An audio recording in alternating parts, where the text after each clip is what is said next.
Donc, après les mots d'introduction, on reviendra sur le modèle organisationnel de Dan Covid-19, qui nous sera présenté par M. Tidiane Seck, qui nous expliquera aussi en quoi cette mobilisation est unique, unique pas seulement au Sénégal, mais en Afrique et peut-être même au-delà. Quelles sont les quelques réalisations fortes qu'on a déjà pu capitaliser en parlant notamment de chiffres clés et de situations de départ et de solutions que l'on a pu apporter à ces situations. Ensuite, on aura l'honneur d'avoir les différents sous-comités qui présenteront l'avancement, l'état d'avancement de leurs différents plans d'action dans le cadre de la riposte digitale. Et ce sera le moment par la suite d'échanger, d'ouvrir vraiment le dialogue et toutes les questions vont être posées, les réponses seront apportées. Je ne sais pas si entre-temps, Antoine a pu nous rejoindre à nouveau. Antoine, tu es là? Alors, Antoine n'est pas là, visiblement. Non, très bien. Il n'est toujours pas là. Je suis en train de tout faire pour l'avoir au téléphone. D'accord. Alors, en attendant, je vais me tourner vers le ministère de l'économie numérique et des télécommunications, puisqu'on a l'honneur normalement d'avoir M. Mor Ndiaye, qui est le directeur de cabinet, également présent sur ce bilan. Peut-être, M. Mbaye, si vous souhaitez prendre la parole, c'est le moment. Oui, merci. Merci, Karine. Bonjour à tout le monde. C'est bon, vous m'entendez? Excusez-moi, M. Mbaye. J'invite tout le monde à couper son micro, s'il vous plaît, pendant les interventions. Merci. Oui, c'est à vous. Merci, merci, Karine. Donc, bonjour à tout le monde. Vous m'avez déjà présenté, donc pour ceux qui nous rejoignent aujourd'hui, donc, je suis Mor Ndiaye Mbaye, je suis le directeur de cabinet de Madame le ministre de l'économie numérique et des télécommunications.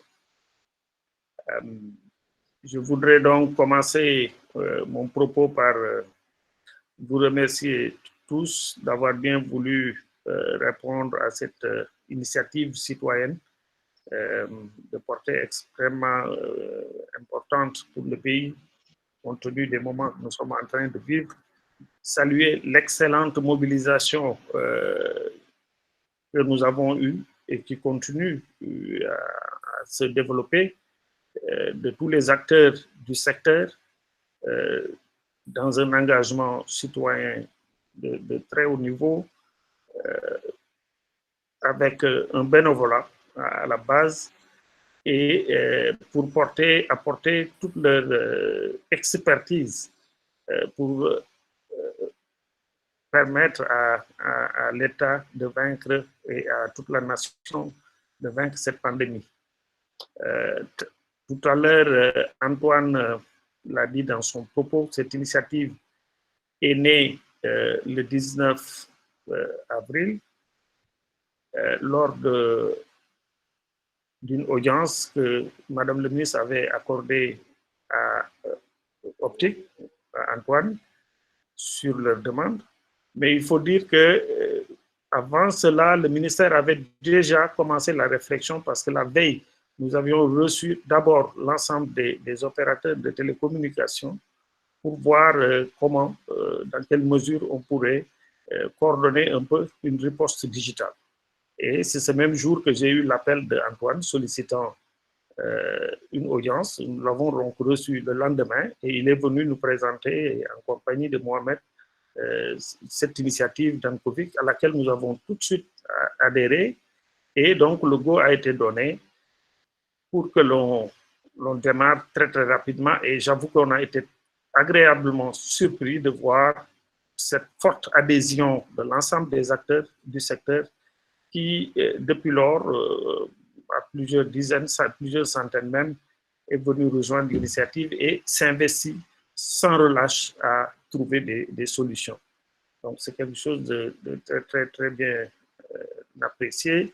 Vous avez vu aussi Longchamp que nous avons eu en plus haut niveau avec l'arrivée du secrétariat général du gouvernement, à la personne du secrétaire général adjoint, mais également conseil technique Dr Adiara, mais également du conseil technique de Monsieur le Président de la République qui, lui, au courant de cette initiative, l'a si bien apprécié qu'il a envoyé son conseil technique pour nous rejoindre. Donc, tout ça nous réconforte dans ce que nous sommes en train de faire, que nous sommes sur la bonne voie. Aujourd'hui, après un mois, 30 jours, donc, ferme de travail, il est intéressant de voir qu'est-ce qu'on a fait depuis lors. Et donc, sans trop monopoliser la parole, nous allons écouter les différentes commissions et sous-commissions nous présenter les réalisations que nous avons eu à faire depuis cette date-là. Je vous remercie et je vous repasse la parole. Merci beaucoup, Monsieur Mbaye. Alors, il me semble également que l'ARTP est présente. Le représentant de l'ARTP peut-il se manifester? Antoine est revenu. Hein? Ah, très bien. Alors, Antoine, oui, tu m'excuseras. Hein?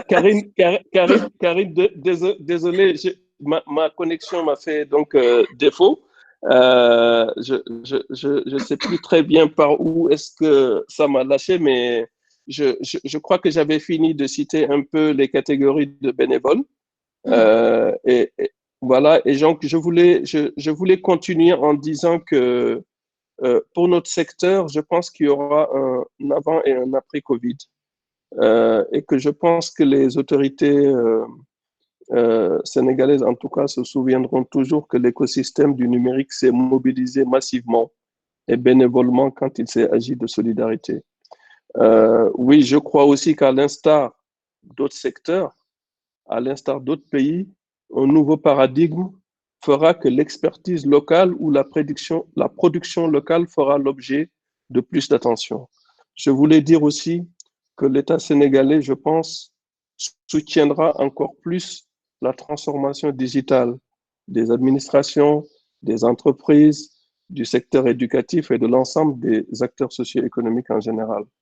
Et que nous, écosystème du numérique, qui vivons cette expérience collective sans précédent et sans comparaison en Afrique subsaharienne, j'allais même dire en Afrique, avons le devoir de mieux nous organiser pour mieux peser au Sénégal et à l'étranger. Pour revenir à Dan Covid-19, et vu la recrudescence des cas positifs de ces derniers jours, des cas communautaires, des cas graves, du début de la prise en charge extra-hospitalière, notre initiative Dan Covid-19 fait sens encore plus aujourd'hui que jamais. Cela veut dire que même si cela fait maintenant 5 semaines que vous êtes mobilisés, nous devons nous préparer à ce que cela dure encore. Et donc, nous devons sans cesse ajuster notre stratégie, nos orientations, nos objectifs, notre organisation pour continuer à impacter, pour continuer à produire des résultats qui sont déjà, comme vous le verrez tout à l'heure, appréciables. Oui, nous devons en permanence nous poser des questions sur le périmètre de nos actions. Aujourd'hui, c'est le sanitaire, mais nous savons qu'il y a des impacts socio-économiques désastreux dans tous les secteurs. Nous avons donc entamé des échanges pour étendre notre champ d'action à d'autres secteurs. Comment accompagner les acteurs du numérique durement touchés pendant et après Covid? C'est aussi une problématique que nous devons adresser. Comment nous pouvons accompagner la transformation digitale de notre économie? Que deviendra Dan Covid-19 après le Covid? Et tant d'autres questions encore. Vous le voyez donc, notre mission est loin d'avoir atteint son épilogue. Je voudrais, avant de finir donc mon propos, mais vraiment rendre un vibrant hommage au doyen Mohamed Tidiane Seck, qui déploie une énergie extraordinaire d'un jeune homme de 20 ans, Tidiane, qui est au four et au moulin pour assurer la coordination du comité technique chargé d'opérationnaliser la feuille de route de Dan Covid-19. Je salue sa générosité intellectuelle et sa sagesse qui nous permet de résoudre beaucoup de difficultés qui se dressent devant nous. Tidiane, si cette rencontre était en présentiel, tu entendrais des applaudissements à n'en plus finir. Je voudrais donc te dire tout simplement merci. Merci à tous les bénévoles et particulièrement à nos Amazones. Donc, Karine, j'espère que cette fois-ci, la connexion a été au rendez-vous et j'espère que les autorités qui sont présentes avaient déjà entendu mes remerciements pour l'accompagnement de cette initiative. Voilà, Karine, donc je te repasse la parole. Merci beaucoup, Antoine. La connexion était bien au rendez-vous, en tout cas, il me semble, hein, pour tous. Merci pour ces mots qui nous permettent aussi de voir la dimension qui est en train de prendre la coalition et le niveau d'engagement vraiment de Tidiane, de l'ensemble des bénévoles qui sont là et qui se battent au quotidien. Également présent dans cette coalition, donc la RTP que je mentionnais juste avant qu'on ne reprenne les mots d'introduction. Si la RTP est là et souhaite également intervenir.